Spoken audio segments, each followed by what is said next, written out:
نحمدہ ونصلی ونسلم علی رسولہ الکریم اما بعد۔ محترم معزز سامعین و ناظرین،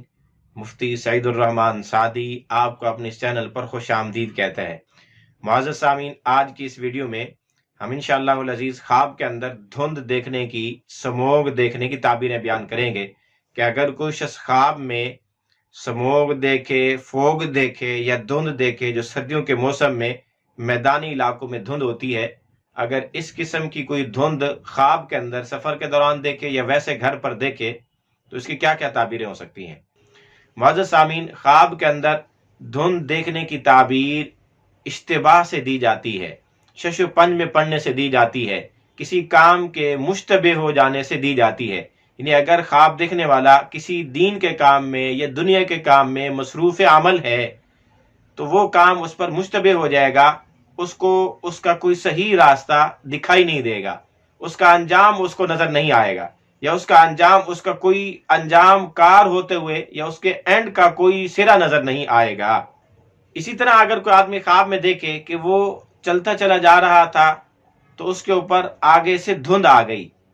یا ویسے وہ گھر میں موجود تھا تو اس پر دھند پڑنے لگی، تو پھر اس کی تعبیر یہ ہے کہ یہ کوئی باطل اور جھوٹا کام کرنا چاہتا ہے یا باطل اور جھوٹا کام کر رہا ہے۔ اس لیے اس کو چاہیے کہ اللہ سے ڈرے، اللہ کا خوف اختیار کرے، اور جو غلط کام اختیار کرنے جا رہا ہے یا کر چکا ہے اس کو چھوڑ دے، اس سے الگ ہو جائے۔ اسی طرح خواب کے اندر دھند پڑتے ہوئے دیکھنا، اس کی تعبیر علاقے میں، خاندان میں اور کسی شہری سطح پر، صوبائی یا علاقائی ملکی سطح پر کسی معاملے کے مشتبہ ہونے کی نشانی بھی ہے کہ اگر کوئی اس وقت کیس چل رہا ہے، کوئی معاملہ اس وقت پورے ملک میں اٹھا ہوا ہے، تو اس معاملے کے حل نہ ہو پانے، اس کے مشتبہ ہو جانے کی، اس کے کوئی ثبوت اور دلائل نہ ہونے کی علامت و نشانی بھی ہے۔ اسی طرح اگر کوئی آدمی خواب میں دھند پڑتے ہوئے دیکھے تو اس کی ایک تعبیر یہ بھی ہے کہ اس کے علاقے میں یا اس کے خاندان میں، اس کے آس پاس کے لوگوں پر یا خود اسی آدمی پر کوئی فتنہ واقع ہوگا، کوئی فتنہ ان کو گھیر لے گا، اور اس فتنے میں قتل و قتال، اندھا دھند قتل ہونے،